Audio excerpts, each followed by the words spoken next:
Hello everyone, and welcome to Learn Stuff with Onen.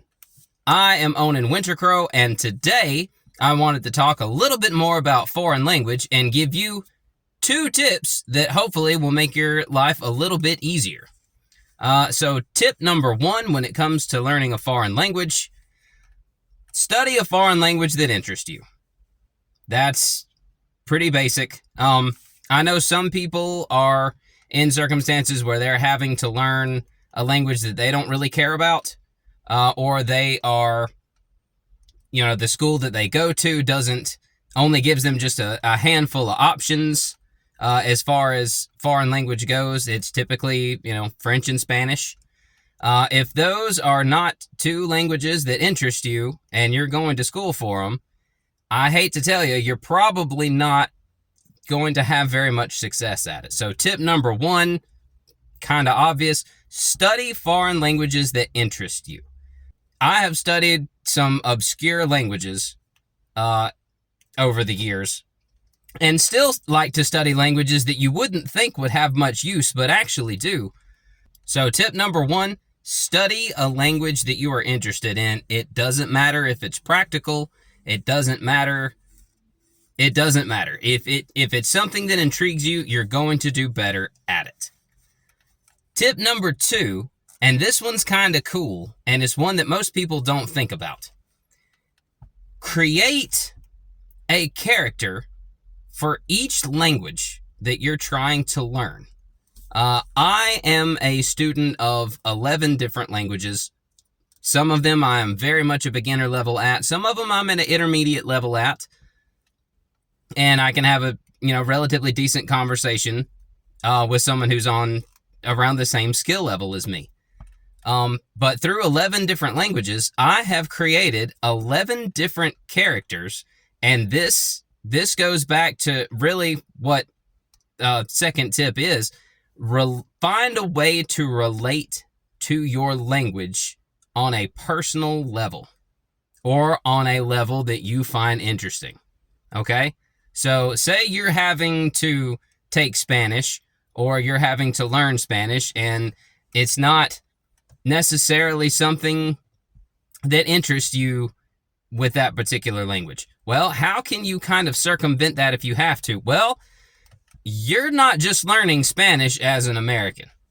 You are now an English pirate captain out on the high seas, and you need to be able to speak some Spanish for when you go and start raiding other people's ships. There's a good character. How about that? Back in the pirate days, there was a lot of Spanish speaking going around. You had the Spanish out on the sea. You had your English out on the sea. You had your pirates out on the sea. It would have been very useful to be able to communicate with them. So don't look at it like you're having to go to Spanish class and you don't like it. Hey, you're a pirate captain and you're going in there and you're trying to, you're going to figure out how to do this because you need to be able to talk to some Spanish people so that you can, take all their goods and bring them back to Nassau and collect your money. So in some instances, you have to kind of reframe your thought process. But if you like pirates and that's something that interests you, that might be a way for you to gain a little bit more interest in that particular language. So what I actually like to do in this process is I will download like a D&D character sheet, and I will actually create a character for each language. They have a backstory and everything. So I actually have like 10 or 11 different personalities depending on the language. And the languages that I am a student of are Hindi, Welsh, Icelandic, Hebrew, German, Japanese, Finnish, Norwegian, Serbian, Turkish, and Spanish. Those are the languages that I have decided I'm going to study and study consistently. Now, that's not to say that I'm going to look at, some other languages as well, this is kind of a side note, but I like to qualify languages in 3 different categories whenever you're learning it. You are either almost native, because you're never going to be exactly 100% native because you didn't grow up speaking it. There's going to be nuances in the language that you're just always going to have problems with. So you're either almost native speaker, you are a student. I never tell people that I know how to speak this language. I always tell them I am a student of this language, or it's a party trick. Now, party trick, and I have a lot of party tricks. Party tricks are languages that you cannot have a conversation in, but you know just enough of it to be impressive, okay? And it's not about impressing, like, oh, wow, look at him, he's so cool. It's not about that, but it's a great example. I went to the gas station today to go get me a Coke, and the guy working the back of the counter, obviously from India, and I can do a whole different video on India. They got all kinds of languages there. Anyway, so I paid for my drink, and I asked him, I said, hey, you speak Hindi, Gujarati, Punjabi? He goes, oh, I speak Hindi, I speak English, I speak Gujarati. And so I told him, thank you, and have a good day in Gujarati.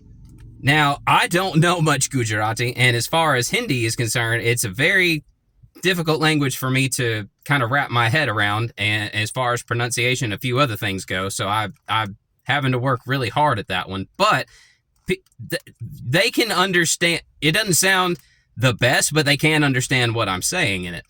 But as far as Gujarati is concerned, I have that as a party trick language, which means I know just enough to impress somebody that is from Gujarat, that speaks Gujarati. So I told this guy, thank you, have a good day, and his face lit up, and he fist bumped me, and he said, dude, that's so cool that you know how to speak some Gujarati. Yeah, that's awesome. Where did you learn? I said, hey, I taught myself. He said, well, you do a really good job. And I was like, thank you. He fist bumped me again. He said, you come back by anytime you want to, friend. And I was like, thanks, I appreciate it. That's what I consider a party trick language. And I have got a whole bunch of I'd actually have to make a list and write them all down of all the party trick languages that I have. But for each of the languages that I mentioned previously, I have created an entire personality, an entire D&D character sheet for each one of those languages. So if there is anything that you take away from this video, this is the important part. You can't just study a foreign language. The foreign language has to become a part of who you are. It has to be something that is internalized in you and becomes a part of what makes you you. And that is the best way to start learning a foreign language. Identify with it in some way that interests you or on a personal level, and then make it a part of who you are. So I will give you a few examples of this on my end. My first character is a Viking who helped Norway, Sweden, and Denmark become what they are today. He was a Viking. He was, a raider. He was a traveler. He was an investigator of different lands and places, and his name was Onen. Onen. And that is my Norwegian character for when I am learning Norwegian. He has become a part of who I am. Another character would be Hrafnar. And he is my Icelandic character, also a Viking. He is actually a descendant of Ragnar Lothbrok, and he was in charge of helping Iceland become what it is today. He helped with the farming. He helped with establishing settlements there and towns. He was also weathermaster, so he was in charge of figuring out what kind of weather patterns and all were in Iceland and when was the best time to do stuff and this and that. His name was Hrafnar. I also, because of my modern day druidry, I also am learning Welsh. that particular one doesn't necessarily have a character per se. I might create one. I might create one in the future. But the reason that I'm learning it is because it is a language that is a part of what I am. So when I'm out and I'm doing my, modern day druid stuff out in nature, I try to speak as much Welsh as I can because that is of the school of druidry that I'm with. So I'm learning Welsh for that. So I don't necessarily have to have a character because, again, it's a part of who I am.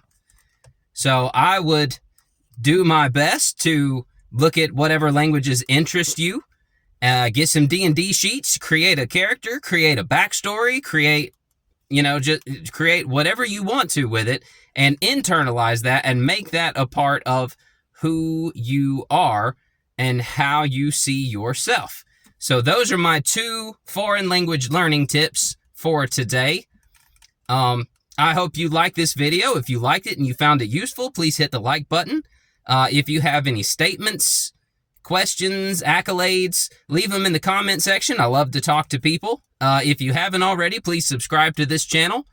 I am Onen Wintercrow, and I will see you guys next lesson.